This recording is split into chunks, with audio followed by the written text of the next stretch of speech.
Welcome back, everybody, into Bills Chat. I am Josh McCarty. With me, as always, is Luka. Luka, what do you want to talk about? Maybe a certain football game coming up this weekend? No, I thought we were going to start getting into our draft stuff. I thought that was the topic yeah. of this conversation. Get No, some- I think the game that's been if you're an NFL fan, if you're a football fan, one, this is the game that any individual looks forward to. The game we'll be discussing in this episode here, but realistically, it's one that as we've been thinking about it all week, I'm sure everyone out there is just like us, Josh, where it's quite literally been the main focus and consumed our minds the entire week. Work has been even secondary most of the time. It's truly special that at least us as fans get to appreciate this kind of game and this kind of moment. And overall, it's going to be hard in the moment, not hard. It's going to be interesting in the moment what happens based on the result come Sunday night.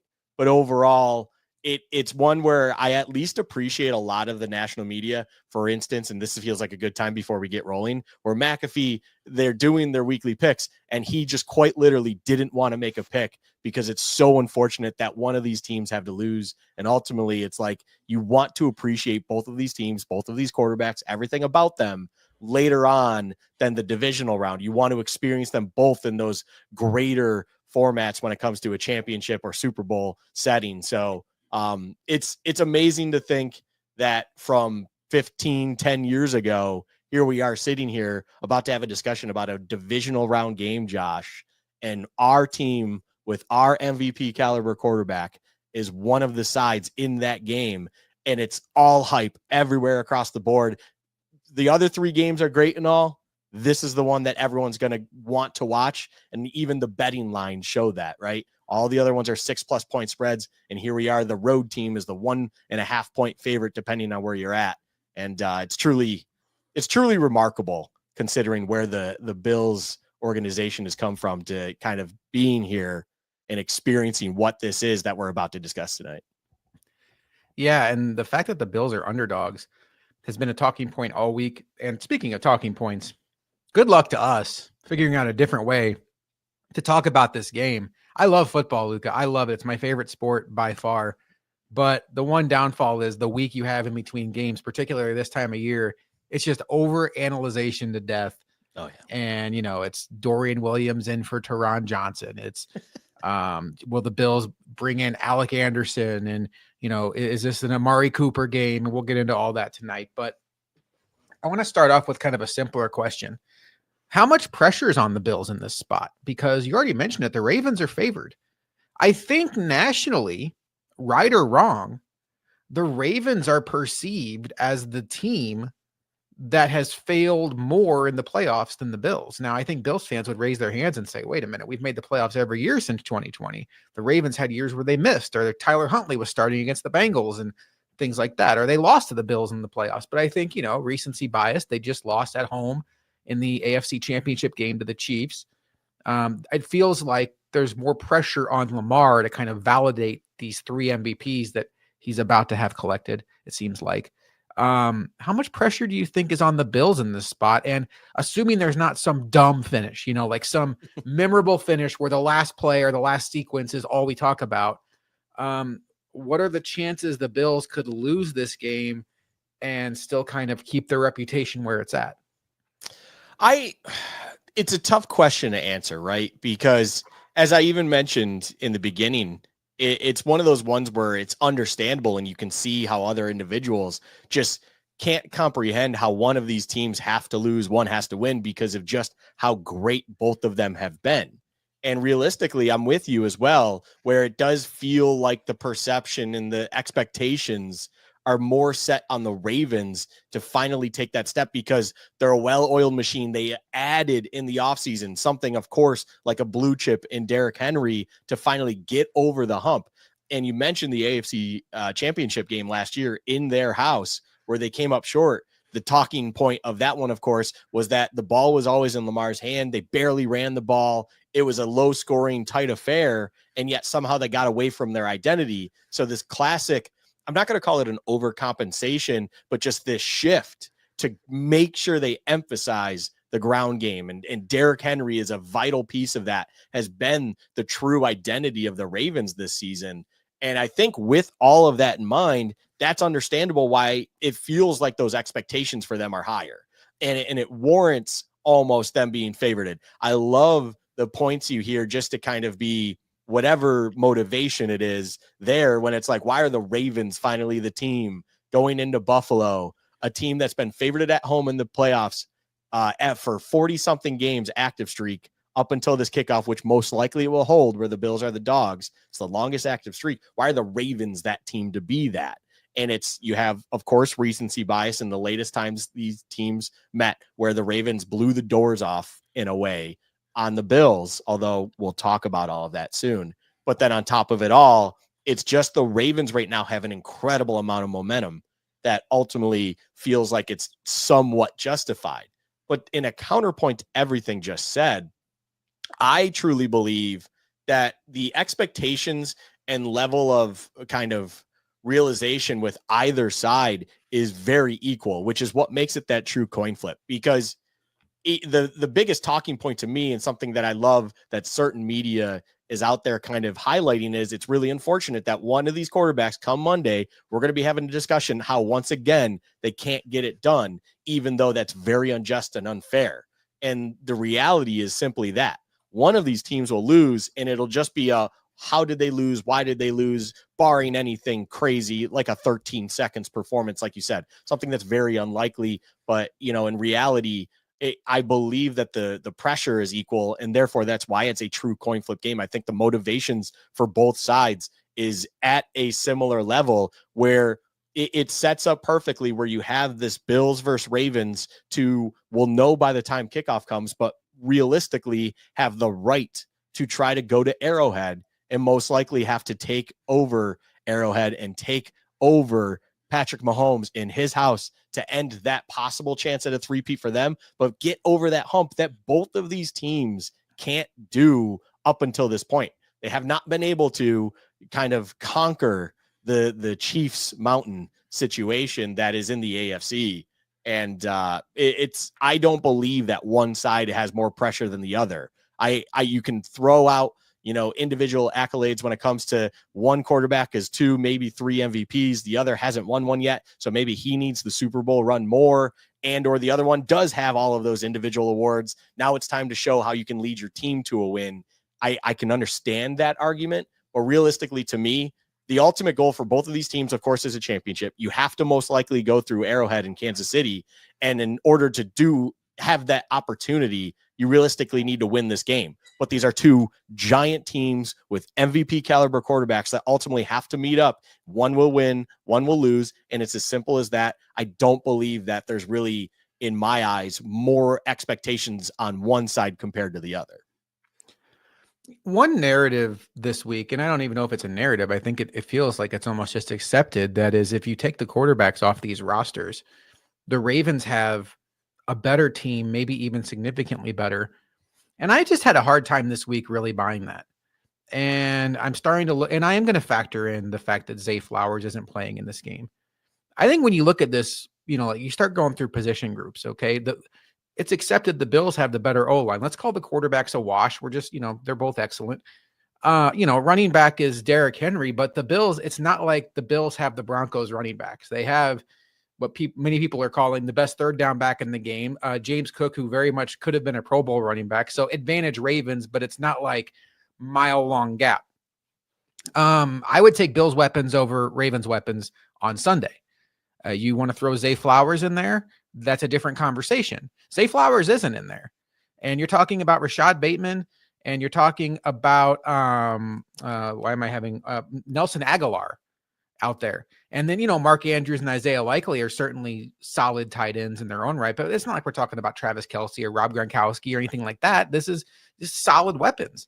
And it really, to me, it's like, I get Lamar Jackson as an all-timer. I get Derrick Henry as an all-timer.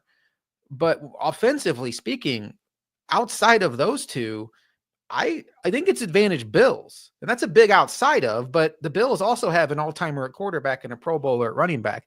Then you flip it around on defense. I feel like the Bills defense has a bunch of guys that are like Pro Bowl fringe. Like Christian Benford could have been a Pro Bowler. Taron Johnson could have been a Pro Bowler. Greg Rousseau could have been a Pro Bowler. Matt Milano, if he plays a full year, could have been a Pro Bowler. I don't know that it's ridiculous to say that the Bills could have had 3 or 4 Pro Bowlers on defense, given the right circumstances, and people would have thought much of it. I just feel like maybe I'm going to regret saying this on Sunday night, Monday morning, but I feel like the Ravens are being a little bit too gassed up right now. And we can get into some of my logic behind that. And I do have some concerns about like, oh, well, since week 11, look how they've really turned it on. Like, yeah, let's dive into what they've really done since week 11 and let's dive into why they've turned it on. But in general, Luka, when you look at these rosters, do you see it like I see it where it's like, I think it's fairly close, or do you really see a discrepancy like the majority of what seems like the national media thinks?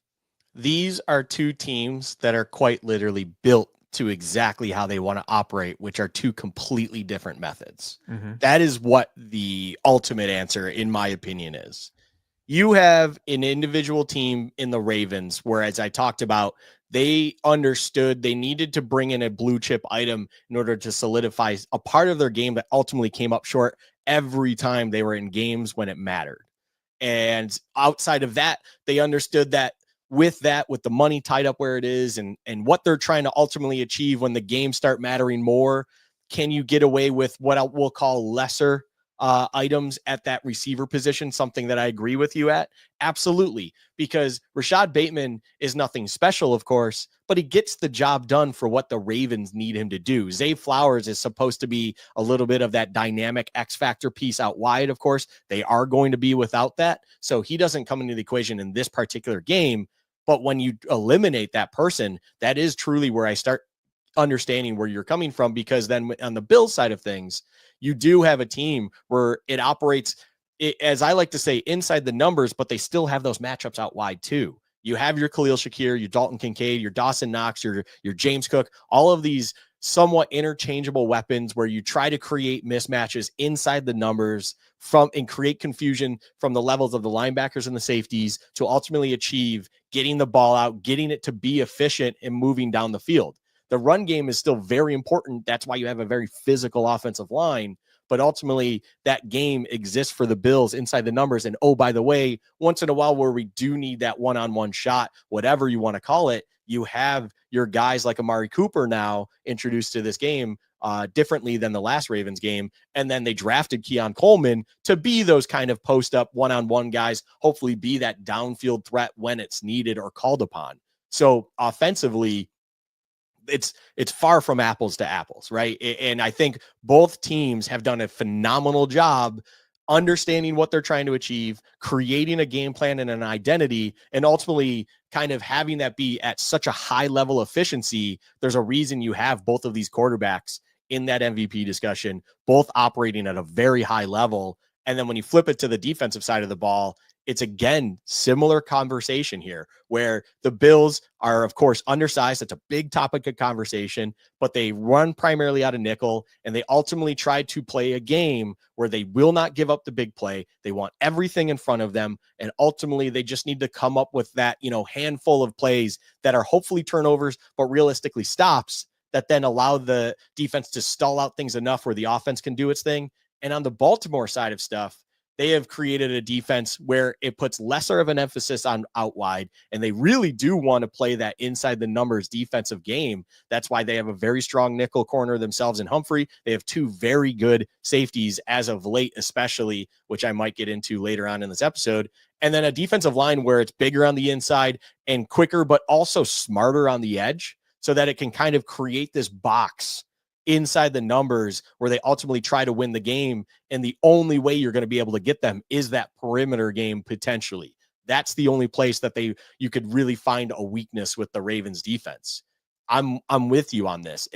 They're built completely differently. They are two sides of the ball that both teams have established an incredible identity that gets the job done exactly how they want it at a very high level and at a very consistent level to ultimately get the game plan. So where this matchup gets interesting is lesser about the personnel and exactly, you know, hey, this is where the Bills can take advantage of the Ravens or this is where the Ravens can take care of the Bills. It's ultimately who's going to blink first when it comes to their game plan, who has game planned a little bit more than the other side to create that kind of get the step ahead, play the chess game in this matchup where you will just have them trying to, you know, recover just enough to get over the finish line with the win.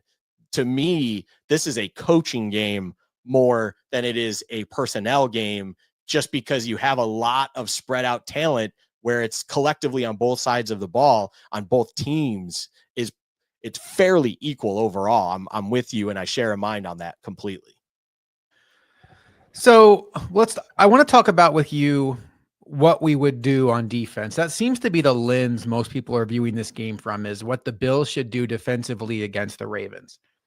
But before I get into that, I want to say the Ravens are getting a lot of credit from what they've done from week 11 on, and they're getting a lot of credit, particularly on the defensive side of the ball. And there's been a couple of personnel moves they've made. One, Marlon Humphrey has become essentially a full-time nickel for them. And then Kyle Hamilton, who was kind of a moving chess piece on defense, is now a full-time safety and the quarterback of the defense. And Kyle Hamilton is excellent. But since week 11, when you look at EPA and a lot of metrics, the Ravens are the best defense in football. And, you know, hey, that's great. And all season long, up until that point, it was the Ravens defense could be what keeps them from winning this whole thing. It's a defense that can't stop the pass. It's a defense that's leaky. And I would say this, I understand that their ratings are high since week 11, Luka, but let's look under the hood of what the Ravens have done since week 11. Since week 11, the Ravens have they've played the Steelers 3 times. They played the Giants. They played the Browns, who by that point were starting Bailey Zappi. And I would say that their one impressive, very impressive win was when they throttled Houston on Christmas, 31-2. That was a game where the Texans just looked dead in the water. 2 other good teams they played, the Eagles and the Chargers, they split those games. The Eagles went to Baltimore and beat them without Devonta Smith and held the Ravens to 19 points and held Derrick Henry to 82 rushing yards. The Bills don't have the Eagles' defensive front 7. This just in. And then the Chargers scored 23 points on the defense. So 23 and 24 points by the Eagles. So I'm not trying to just poo-poo what the Ravens have done since week 11. What I am saying is you have one team who's getting all this credit for stacking up all these great things since week 11. Meanwhile, week 11, the Bills beat the Kansas City Chiefs. And since week 11, the Bills went to Detroit and beat the Lions. And the Bills lost a game to the Rams where they scored, how many points did they score in that game? They scored in the 40s. And, you know, then the Bills obviously had some division games along the way. They blew out the Jets. They had that stupid game at the end of the year with the Patriots. But I'm not trying to belittle the Ravens. I don't know if it's Bills fatigue, because right now the Bills are that team that, rightfully so, has made it to the second round of the playoffs and lost the last 4 years. Last 3 years, excuse me. Kansas City, Cincinnati, Kansas City, and here we are again. Bills, second round of the playoffs, predicted to lose this game. Barely. I don't know if it's Bills fatigue. I don't know if it's people are afraid now to like jump on the Bills bandwagon because they've let you down in this spot so many times in a row. But if I compare week 11 on resumes, I have one team that maybe has taken down the top 2 teams in all the power rankings, the 2 number 1 seeds, one on their own home field, and just lit up the Rams and the Lions. And then I have another team who got fat on the Bailey Zappies and the Drew Locks of the world. So I respect the metrics. I respect the hell out of Lamar Jackson. I respect the hell out of Derrick Henry. I just feel like even looking at last week, I think it's, holy cow, how can you stop the Steelers or how can you stop the Ravens offense? How can you slow down the Ravens? And it's like, I don't know. The Bills scored more points last week than the Ravens. They won by a larger margin than the Ravens, and they beat a team that came into that week getting a lot more credit than the Ravens' opponent. So I'm just sitting here kind of like off to the side thinking, if I wasn't a Bills fan, if I was just looking at this through a neutral eye, I would be looking at this wanting to hammer the hell out of the Bills, thinking that public perception is moving this to a point that it doesn't justify. I also realize there is a week 4 result that is very ugly in the Ravens' favor where these two teams played, and we can talk about some of that. But what about the week 11 on resumes where the Ravens get a lot of credit, but that really seems to be kind of separating these two teams? It's a fascinating turn point that you're bringing up here. Because there's kind of a tale of two tapes when it comes to the Ravens. And what I recognize with the Ravens, what I've heard a couple individuals out there discuss, I think it's worth the conversation because I do think the opposition is absolutely something that needs to be taken into consideration, of course, right? They have come up against lesser opponents in that span. And ultimately, of course, that's going to naturally make your metrics look better and everything look more appropriate. What I will also say is this: they decided to make a move, Josh, at that time from week 10 to week 11 that I think has kind of highlighted everything. You mentioned how they slid Kyle Hamilton back to a true safety position, moved Humphrey to a true nickel. And then also they made one other move, Josh. If you look at it under the hood, they actually benched Marcus Williams, who actually has been decent before, and ultimately went to this individual named Adaris Washington. And he seems to have been kind of a spark plug back there at free safety that has kind of rounded things up and put people in better positions for where they need to succeed overall. You still have a little bit of a leaky situation there. Their one outside corner, Stevens, is not great. But when you have Nate Wiggins, who's having a very good rookie year, and then you trade for someone when at least you're in the red zone can maybe still be effective, and Tre'Davious White, an old friend of ours, and you do things to try to neutralize at least that one outside position as you've reshuffled all of this, there's a good reason why all of a sudden Kyle Hamilton, the second best graded, again, PFF ratings taken with a grain of salt, but I think it drives the point well. Kyle Hamilton, second best rated safety on PFF. Marlon Humphrey is the fourth best rated corner in PFF. And then this Adaris Washington is the seventh highest rated safety on PFF. And again, that's realistically with starting from week 11 on. One point of that is exactly what you said, right?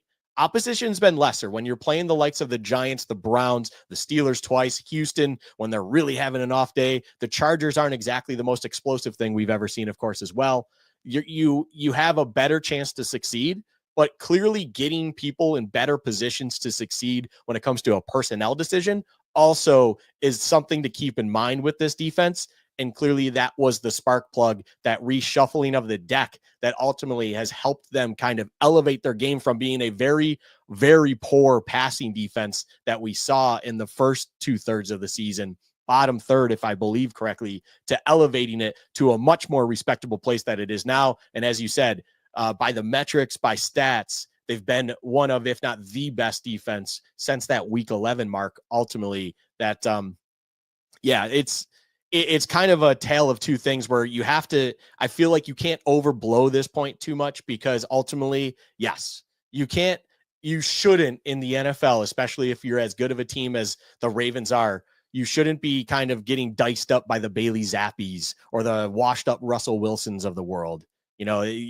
I don't know if they were playing Tommy DeVito at the time or Drew Lock, but it doesn't really matter. Those individuals shouldn't be dicing you up as well. You should be able to kind of hold your own and make things happen. And they were able to do that and some. So, hats off to them. But I do feel like it's a little bit overrated, but I do also, not to keep saying I do, but I think that a Adaris Washington move truly is something that allowed them to be more successful as a defense. That Adaris Washington is one of those guys that I'm not exactly expecting him to break the game, but he is a key individual to watch and therefore see if they're able to succeed on defense because he is back there as their safety blanket rather than someone else. If an injury were to come up or whatever may happen, that would be an individual to keep an eye on because clearly once he was thrusted into that starting role, that is where the tides changed when it comes to the Ravens' success. Yeah. I think the Ravens defense, I think it was weird early in the year when you looked at some of the guys like Marlon Humphrey was having a really tough start to the season and Kyle Hamilton wasn't playing well. So it was good for them too. It was weird to see some of those guys struggling, but I'm at a point with the Bills offense, Luka, where I feel like they're going to get theirs against anybody. We talked a little bit about that week 4 game. It's important to remember, at least offensively, Khalil Shakir got hurt very early in that game. They didn't have Amari Cooper yet. And the Ravens basically came out and cover 1 man against the Bills. And the Bills could not beat man coverage that game. And it was a long day for Josh Allen. There was also some really bad circumstances in that game. The flea flicker that went for a fumble. The Bills' first drive of the game, they were moving the ball and they had back-to-back holding penalties. And, Derrick Henry runs for an 80-yard touchdown run on the first play. So it kind of puts you behind the 8 ball. Just little things here and there that really add up by the end of it. Let's spin it around, though, and talk about, I think, the matchup that everybody's really focused on this game. And it's Bills defense trying to stop Ravens offense. I'm going to ask you what you would do to defend the Ravens, but I'm first going to start off and tell you my thoughts on this. And you have to be careful how you talk about Lamar Jackson, because he was such a polarizing quarterback coming out of the draft. The same year as Josh Allen, Bill Polian notably called him like a guy that should have switched to running back, which obviously now looks ludicrous. But any way that you diminish his passing, it sounds like you're not giving him credit for how good he's been. So I want to just say up front, it's going to sound like I'm diminishing his passing, but I'm not. I'm talking about the total package. And the reason it's a total package is because of his athleticism. I feel like what makes the Ravens passing offense elite is the fact that you have to be scared to death of their running game. And that has to do with Lamar Jackson and Derrick Henry. Chris Brown said on WGR earlier that if you count playoff stats, they're on pace to have a 2,000-yard rusher and a 1,000-yard rushing quarterback. Never happened in the sport before. It's just bonkers. But what I would do if I were the Bills, and this is particularly with Zay Flowers out, he is their number 1 man beater in their offense. And I think really their only separator at the receiver position. And you've seen the Bills do this a little more in recent weeks. So it makes me think it could be part of the game plan is I would be going up to Christian Benford and Rasul Douglas and saying, guys, you're earning your paycheck this week. Man cover, and not every play. Okay. Like this isn't an every down situation, but a lot of instances, man coverage, press, we're physical, and you're going to maybe have 1 safety behind you, but you're in charge of the guy behind you. So whether it's Benford on Wallace or Aguilar or Bateman, Douglas on the other one, go out there and shut them down, because we're going to dedicate the majority of our resources on defense to doing everything we can to not let the Ravens run game gash us to death. And that includes read options with Lamar Jackson, and that includes Derrick Henry getting white boxes. And I'm talking about cover 1, cover 0, blitzing the run. And I am focusing the majority of my resources on making sure that 1st and 10 doesn't continuously turn into 2nd and 3. Because when it does, when the Ravens are cooking, and they are cooking a lot, it's because they are gashing you with the run.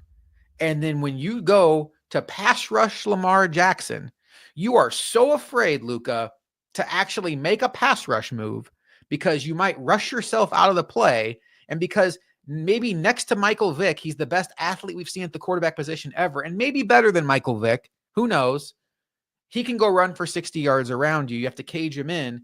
I'm telling the Bills, look, everything this week is about Lamar and Derrick Henry running. We're going to let Benford. We're going to let Taron Johnson. We're going to let Rasul Douglas. We're going to let whoever's covering Likely and Andrews one-on-one worry about the passing game. We're dedicating all of our resources to the running game. And it sounds completely disrespectful. Make Lamar prove to me he can beat me. But it's more so make Lamar and these weapons without Zay Flowers prove to me that they can consistently beat me without a running game gashing me. So what do you think? Sorry, what do you think of that? And then maybe what would your strategy be? Sorry, you gave me the long pause there. I thought you were kicking it over. So I share a mind. I think the obvious thing truly is you have to do what you feel is the best thing you can do in neutralizing, eliminating, containing the run game. You can't have what happened last week against the Steelers happen, where you're gashed for 200 plus yards among Derrick Henry and Lamar. I will say, even on that note, the most infuriating thing from anyone watching that Steelers game was watching how hard the edges were ultimately crashing Derrick Henry in the option game. And it's infuriating because realistically, what would you like your edges more so to do? And I don't understand where the game plan or the thought process was. Hey, do everything you can to stop Derrick Henry. That's great. But wouldn't you rather have your athletic edge ultimately just make sure Lamar has to beat you to then create a chunk play rather than give him that free lane as long as he reads it correctly? Like, I don't get that, because then at least, yes, you're one lesser defender trying to take care of Derrick Henry, but ultimately he has to run into what you have hopefully set up as a run defense for that option, right? That's one thing. But two, I think another key highlight is, and something that I would imagine would happen, is the Ravens do like to bring, of course, the likes of Patrick Ricard. They like to get big to then also create those kind of wham style runs. They like to do a lot of different complex things to create lanes for Derrick Henry so that he can pick up that steam and ultimately hit that second level, which is an incredibly hard thing to tackle once he gets to there.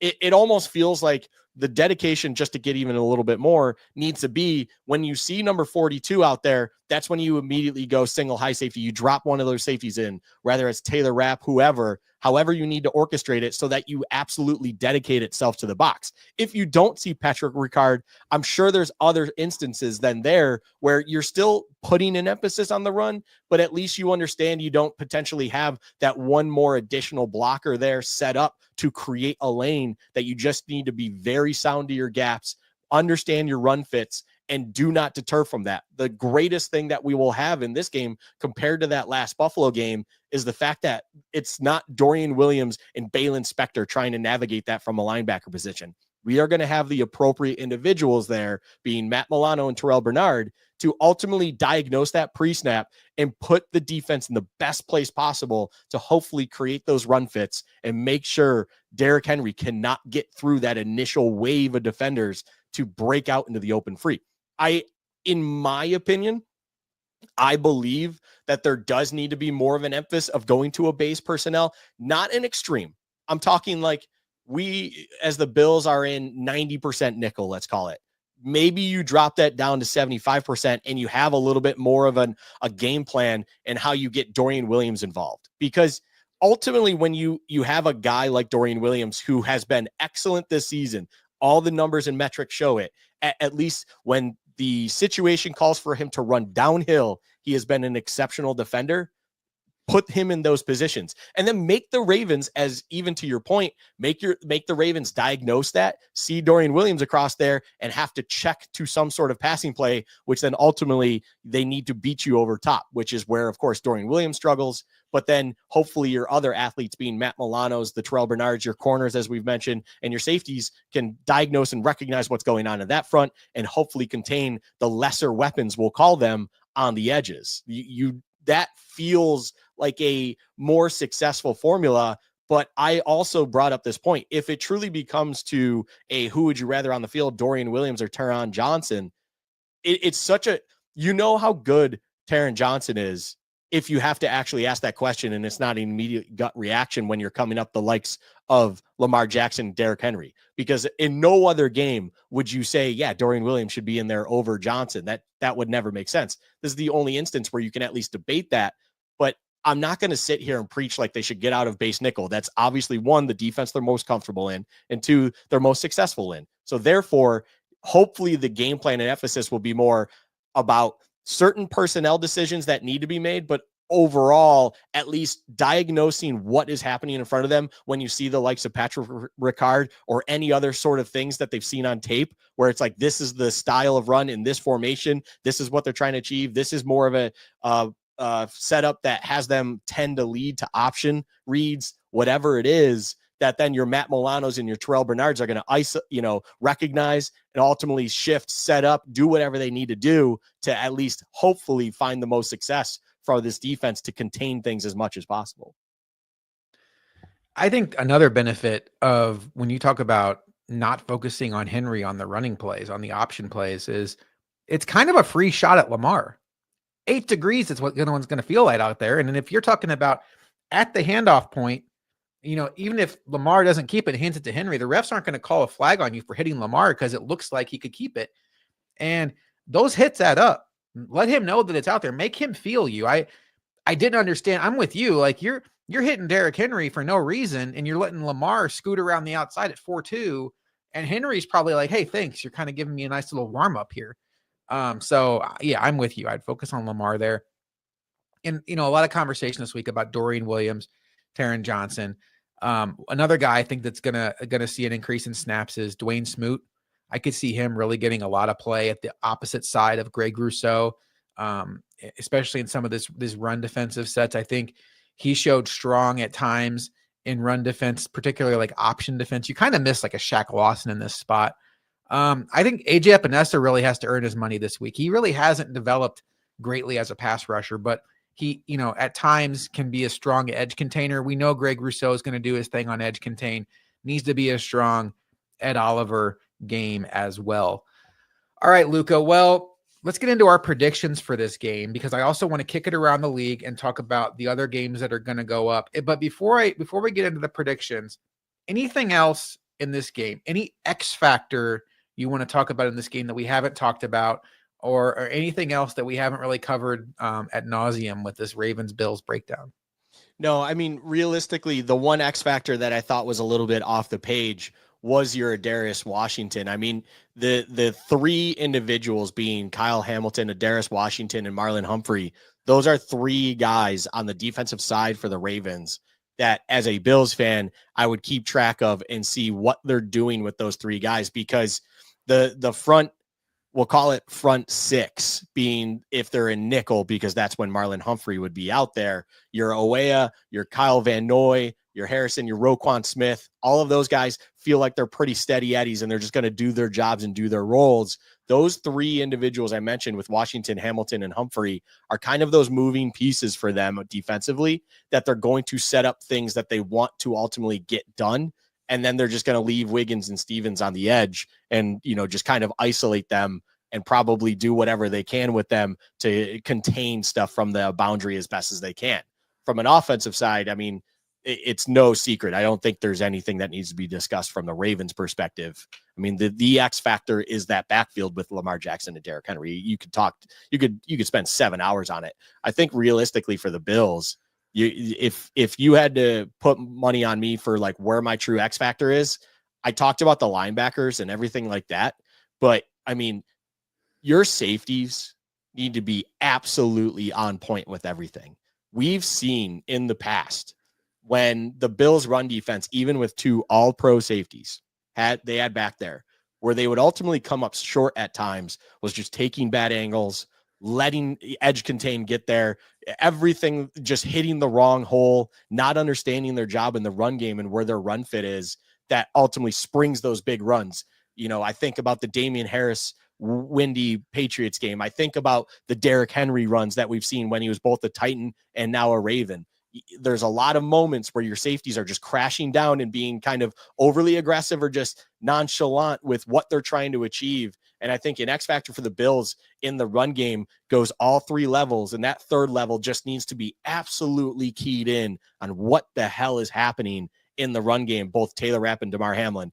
It's that, to me, is going to make or break your run defense, as long as everything else is just doing its job like I would like to expect it to be, being that Milano, Bernard, Taron Johnson, Dorian Williams, all of those guys seem to understand their jobs. And then the defensive line, as we've talked all year, just needs to keep them clean as possible against a very good run team. So my X factor for the Bills side is really those two safeties.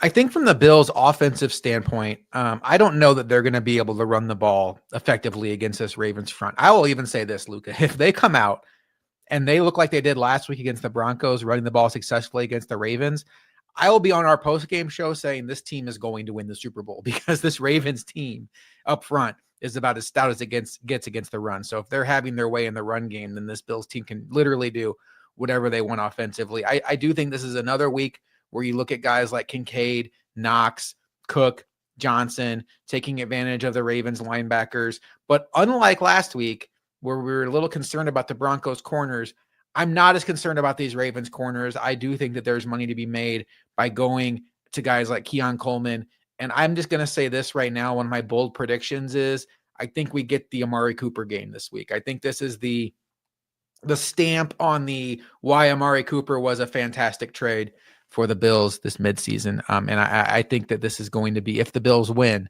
has a lot to do with Amari Cooper. Let's get into our predictions on this game, Luka. The Ravens are favored by 1.5 points. Zay Flowers is doubtful. Ray Davis is questionable. Otherwise, it is a clean bill of health for both teams. The winner of this game goes on to the AFC Championship game to take on the winner of the Houston Texans and the Kansas City Chiefs. And the loser is left wondering, will they ever get over the hump with this elite quarterback they have from the 2018 class? Who wins and why? It is a coin flip game. That is what this game is. The betting line reflects it. The back and forth we've heard the discussion of ad nauseum all week, depending if you're listening to national media, local media, doesn't matter. It is a coin flip. I don't care if you have a polarizing opinion on this is the matchup, right? This is what's going to ultimately project the Ravens and or the Bills over the opposition. I just feel like this is I mentioned it previously. This is a chess match game. This is a coaching game. This is a game plan game. Who is going to be able to get that first step ahead and ultimately have the other team playing just enough of catch up that sees you win and them come up short? That is where the end goal is for me. And it's really hard for me to look past Harbaugh being a more experienced coach, being an individual who has been here, done it a little bit more than the McDermotts of the world. But I'm not going with the Ravens to win this game simply because I believe that the Bills offense is harder to game plan for than the Ravens offense. I think there's more of a complex nature and there's less of someone you can absolutely key in on with the Bills offense than there is with the Ravens offense. The Ravens offense feels like that formula we've discussed at where you need to not necessarily sell the farm, but put an absolute emphasis on the run game and every part of it. That's the option game. That's Derrick Henry. That's Lamar in his own individual right. You need to emphasize that. And as you put it perfectly, make him beat you in the air, especially considering that his best weapon is most likely, as of right now, not available for that game. That is how you find success against this Ravens, more likely than not. With the Bills, it comes down to the interesting fact of the Bills are the best second half team in my eyes in the entire league. And that comes down to they both create a game plan to start, but also understand what needs to change off of what they're seeing and are able to try to get that edge back and get on top of things and lock things down on both sides of the ball, but more so on the offensive side, that you could eventually create that gap just enough and get that edge on the Ravens defense that has them getting out of their comfort zone just enough to get over the finish line and win. I believe the Bills are ultimately more set up to win in a multitude of ways than the Ravens are. And realistically, the home factor, the chill factor, I mean, I'm not the guy that's going to like scream to the moon that Lamar's a Florida guy, but he was taking interviews with a hood thing on. I don't care what you say if you're how prepared you are for the cold. You're not someone that's comfortable in it compared to the person on the other side. Both him and Derrick Henry. I love that the conversation's always been who wants to tackle Derrick Henry in the cold? Yes, that sounds miserable. Tackling a linebacker that's running full steam at you is not great. He's not going to be as comfortable as well. That's not where he likes to be. He doesn't want to be in the frigid temperatures, and hitting him will also have an effect on him as well, in my opinion. You just have to make sure you do it before it gets ahead of steam. I think the Bills will put that emphasis on it. And ultimately, I think they come out with the win. They squeak it out, Josh. I'm going to say that the Bills win this one 31-29. It's a weird score to predict, but ultimately, I think the Bills just come out on top and get it done over a Ravens team that is absolutely on fire right now, coming into a very cold Orchard Park, that I just think the Bills have enough of a coaching edge when it comes to game plan and the ability to adjust that it will get them done. All right, one for the Bills. So if you're right, the Bills will move on to the AFC Championship game. So I mentioned earlier that I think that a lot's being made of what the Ravens have done since week 11, and maybe the Bills are being overlooked. But, if we do want to go back to that week 4 game, 35-10, and really focus on it, which I would not recommend. I think both teams are probably drastically different. But if you could come out of week 4 and say, all right, guys, we just lost 35-10. Let's make a wish list of things we need to be able to compete with this team. 1, better run defense. 1 second, I got a cough. Okay, let's insert 2 starting linebackers, Matt Milano and Terrell Bernard, and our best nickelback, Taron Johnson. Essentially 3 linebackers. Cool. 2, we got to find guys that can get open. Okay, how about Khalil Shakir will actually be healthy and we'll trade for Amari Cooper? Like it. Another thing in that game, the Bills were 3 of 13 on third downs in that game, probably attributed to the fact that they didn't have anybody that could get open. Khalil Shakir played that game hurt. Amari Cooper wasn't a Bill.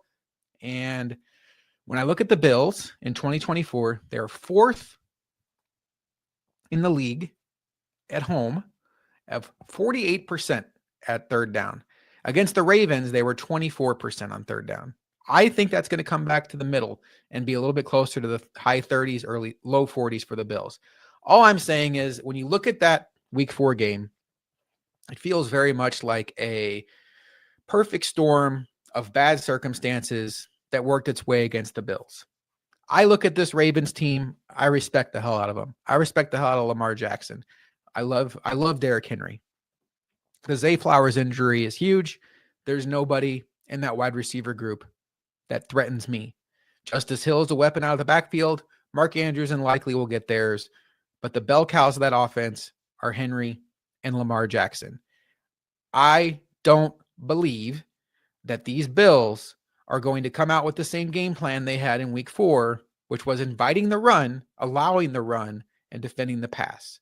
I think these Bills are going to do everything they can to take away the run and let the chips fall where they may. I feel great about how the Bills are playing right now. The Ravens get a lot of credit for what they've done since week 11. All the Bills have done has beaten the Chiefs, beaten the Lions in Detroit, and rattled off wins in every game but one that they tried to win, not counting week 18. And the one they lost, they scored 40 points. So, they also won a playoff game by about 30 points last week. So the Bills are just fine right now. And I have a feeling that these Bills are quietly listening to all these analysts that are saying the Ravens have a better team. The Ravens have a much better roster. And I think that fuels this team. I think that fuels the coaches. I think it fuels the players. They hear all of that. They love their guy, Josh Allen. They want him to be an MVP, but I think there's a lot of proud players in that locker room, Deion Dawkins, Spencer Brown, Christian Benford, that really had a real reason to think that they could get some of these accolades that they ultimately didn't get. And I think this team is going to come out hungry, and it does feel like it's their time. I don't know if it's their time to win the Super Bowl, but I think it's going to be their time to win this week. And Luka, my final score might surprise you a little bit, but I have the Bills winning this game by a score of 34-20. I think they're not only going to win, I think they're going to play the best game we've seen them play all season on both sides of the ball. And my ultimate prediction for this game is twofold. One, I think this is a huge Amari Cooper game. I think this is a stamp on the Amari Cooper trade. And this is the game that we look at and we say, that's why we got that guy. And when the Bills first traded for Amari Cooper, a lot of us thought back to that Ravens game. And here they go again. The second thing is, this is a Sean McDermott game. Sean McDermott has had multiple instances in the playoffs, whether it's 13 seconds, whether it's the Bengals coming here and that annoying still shot of the off coverage on 3rd and short that still haunts us to this day.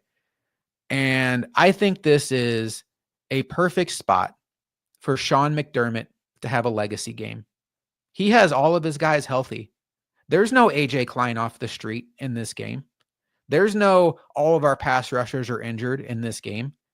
Every single player that the Bills could have trotted out week 1 if they wanted to start is healthy for this game. And that's including Matt Milano, who's playing his best football. And that's including Von Miller, who's playing his best football. Roll the ball out there, win the game, and come up with a scheme that doesn't let a team that wants to run it down your throat, and go on to the AFC Championship game. That's what I think the Bills are going to do.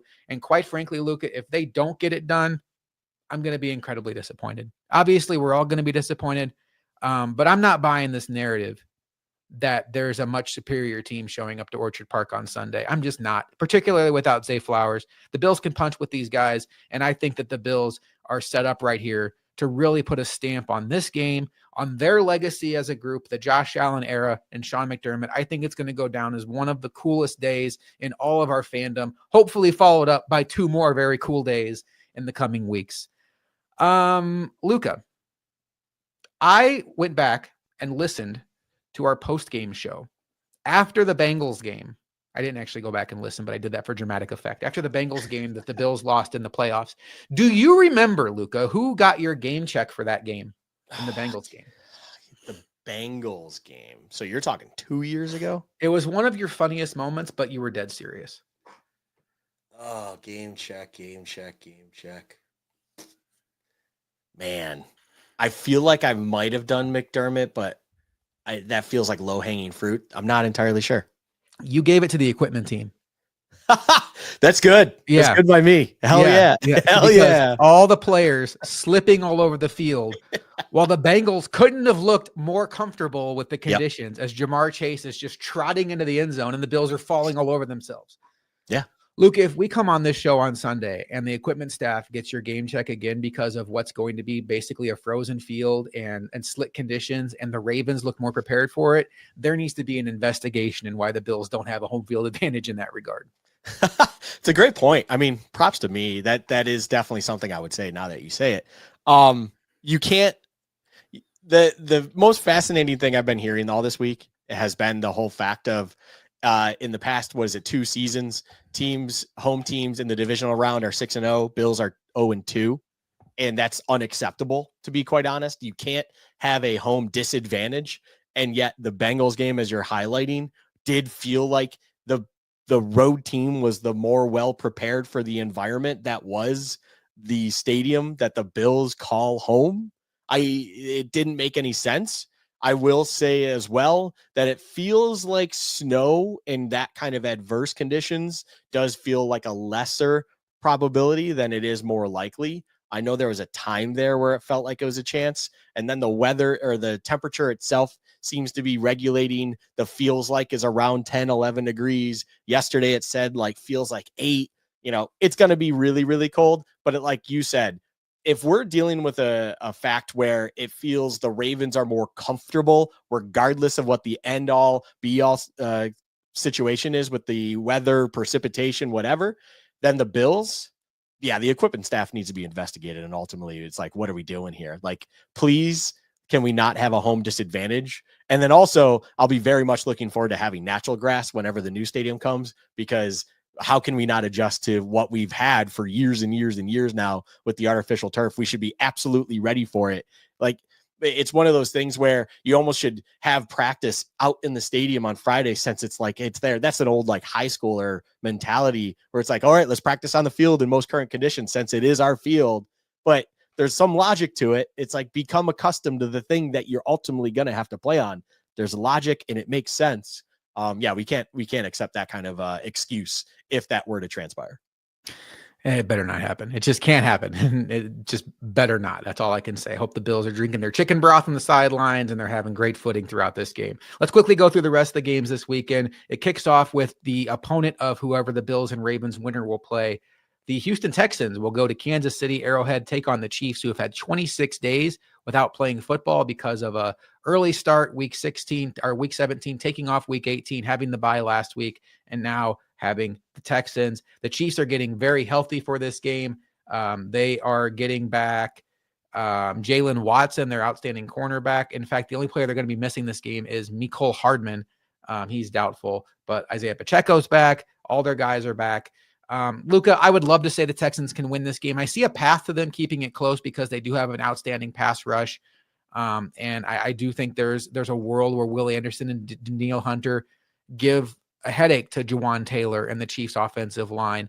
But ultimately, as impressed as I was with the Texans defense last week, I feel like CJ Stroud looks like he has the yips. That's not going to work at Arrowhead. And he only has Nico Collins. I almost said Mecole Hardman. Nico Collins to throw to because of the injuries to Tank Dell and Stephon Diggs. And now Joe Mixon is nursing an injury. I think this one could get ugly. I'd love to see the Texans keep it close, put some pressure on the Chiefs, but I'm taking the Chiefs to win and cover. I don't even see a situation where we get like the last time the Texans went to Arrowhead, a memory that I know Bills fans probably don't want to recall either, when the Texans had a 24-point lead early in the second quarter, only to lose 54-31, I believe the final score was. The Texans don't have enough firepower to do anything. You mentioned that exactly. And it's weird to say that with CJ Stroud, Nico Collins, but you watch that offense. It's the writing's been on the wall for a while now. They're banged up. Tank Dell, Stephon Diggs have been gone. Mixon's a question mark, although it feels like realistically he's going to play, but in what capacity is he going to be playing? It's sad too, because the defense for the Texans matches up perfectly for where the faults of the Chiefs offense is. So you're like, man, you can talk yourself into a singular matchup like that. But the bottom line is this with that game. Patrick Mahomes, with a win and then yet most likely another impressive performance, will solidify himself as the second greatest divisional round quarterback in the NFL history. The only better would be Tom Brady, because Tom Brady at that point, if Mahomes were to win, would still have double the amount of wins as him in the divisional round. But it feels like the round that Mahomes likes to remind everyone. It's like, hey, I am still him. I am the red 15 that you hate. And I am the greatest playoff performer that this generation has ever seen. And the Texans eventually will start to bleed and start to give it away offensively, and it just won't be working. That the Chiefs are historically a team that doesn't know how to cover, Josh. And when you see such a massive point spread, it really does kind of itch in the betting world. Like, you got to take Texans plus 8.5. Chiefs never cover. This feels like the classic reversal of all that. I can forecast or foresee a game where the Chiefs ultimately win by 20, just because the Texans start shooting themselves in the foot a little bit. Arrowhead gets to them, so on and so forth. The Texans showed last year how the road in Baltimore really didn't suit them well, and CJ Stroud wasn't quite ready for it. This year, with 1 year of experience under his belt, maybe he's a little bit more prepared, but Arrowhead's another beast in its own right. It's going to be cold, and I just dome team, and there's so many things going against the Texans ultimately that I feel them falling very short in this one. Speaking of a team who won last week that feels like they're walking into the belly of the beast, the Washington Commanders are heading to Detroit to take on the Detroit Lions, and the Lions are getting very healthy. They're actually getting David Montgomery back, which is incredible. Wow. And Terrion Arnold, who looked like he was going to miss multiple weeks, is just back. And, I love Jaden Daniels. I know you have your thoughts on him because of your Arizona State stuff. Everybody that watches the NFL is impressed with the season he's had. This Washington team to me is a cool story. I'm super happy for that fan base that finally has something to cheer for after years of just wishing Snyder would sell the team. And, you have a fun quarterback, a good head coach, but this one feels like you're punching a little bit too up above your weight class for where your team is now. I think this is a class battle. The Lions are an A-list team. The Commanders, to me, are still kind of that B-list team with a fun quarterback. The future is very bright in Washington, but I do think this is going to be a tough week for them. I think the Lions are going to explode on them. I don't expect this one to be close. Maybe Jaden Daniels and Terry McLaurin will make some good plays, but ultimately, I don't think this game will be in doubt for too long. There is only one team that actively has a longer streak of consecutive seasons without reaching their conference championship game than the Commanders. That is the Cleveland Browns. It is just going to be most likely another year so right now, currently, the Commanders are tied with the Dolphins. If they lose this game, it'll have them solo in second. The Commanders have been great. They're playing with house money. This should be a game where they ultimately should walk in there as loose as possible and just try to see what they can do. Similar to what we saw, it felt like last season when the Buccaneers went into Detroit, and it felt like the Buccaneers had a nice first wildcard game, but people didn't really know if they were ultimately going to win that game. And now they were playing with house money-ish going into Detroit, the 2 seed at the time, and seeing what they could do there. If you're Washington, just go in there and try to ball out. Do what you do best. If it falls short, no one's going to fault you for it. It's a rookie quarterback in a very tough environment that, I don't see it. No one should really see it. It's a game where I'm with you as well, that maybe you see some splash plays early on from the Commanders, but the well-oiled machine of the Lions getting a little bit healthier and eventually are going to be able to kind of do what they want at will offensively are probably going to start pulling away late in the first half, mid second half, and truly show why they are the 1 seed in the NFC and get right back into the NFC Championship game, because Washington is not in a class with the Lions at this moment in time. But boy, would that be interesting if, after all this, you have a Jaden Daniels led Commanders leading them into the Lions den and coming out on top. That would be pretty crazy. It'd be really crazy to see the Chiefs lose, the Lions lose, the Bills win, and all of a sudden the Bills are the heavy favorite to win the Super Bowl. But we both do not see that coming. The last game, NFC, the LA Rams travel to Philadelphia to take on the Eagles. Luka, I feel like the Rams are starting to get a lot of public love this week. And, in a lot of ways, much like a poor man's version, I think the Rams are kind of viewed like the NFC's version, poor man's version of the Chiefs, where even in a down year, in a playoff setting, you don't really want to see McVay and Stafford because any given week they can come out and beat you. I don't see it. To me, they looked great last week against a Vikings team that, the bloom finally came off the Sam Darnold rose. And the Rams do have an outstanding defensive line. Jared Verse has been just a fantastic home run of a pick. But ultimately speaking, Cooper Kupp looks like he is running on fumes at this point in his career. And I look at this Eagles team. I really feel like they can do whatever they want to offensively to this Rams team. And I'm just not really convinced that Matt Stafford and Puka are really best served at this stage of Stafford's career to go out in a cold environment in Philadelphia and really light that field on fire with offense. And I think that defense in Philadelphia is excellent. So I know there's a lot of public love right now for the Rams. I don't think they're necessarily going to keep it close.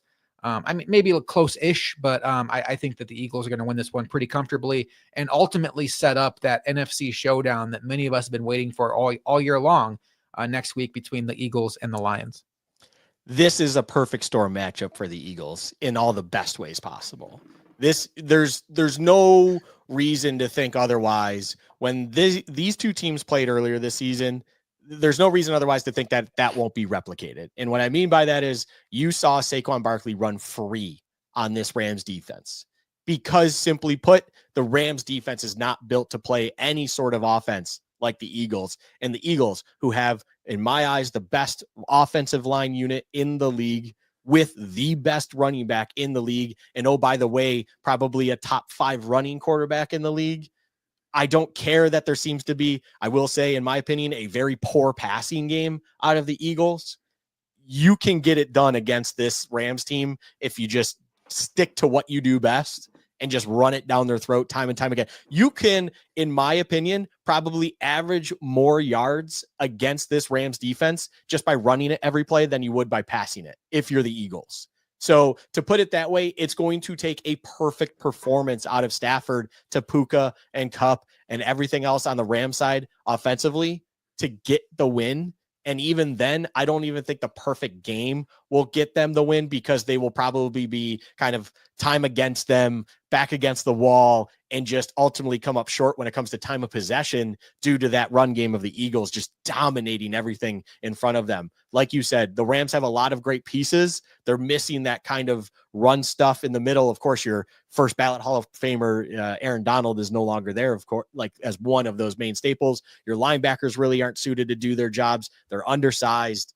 It's just a perfect matchup for the Eagles that, the NFC feels very well fit to get that matchup where you have Eagles at Lions, and ultimately the winner of that titanic clash will be the representative of the NFC going into the Super Bowl. All right. Well, a lot of fun football ahead of us. Many say this is the best football weekend of the year. For the last 3 seasons, it has been the last stop for the Bills on their season journey. It's ended on divisional weekend. Luka, next time we get together for a podcast will be the post-game show for Ravens-Bills. And hopefully we aren't putting a bow on the Bills season. Hopefully we're talking about a Bills team that got through one of the big bosses and heads to the final boss with a chance to go to the Super Bowl, or maybe has a chance to go play the Texans to go to the Super Bowl. Either I'm totally fine with that scenario. Yeah. But for Luka, I am Josh McCarty. Enjoy divisional round weekend. Go Bills. We'll talk to you next time.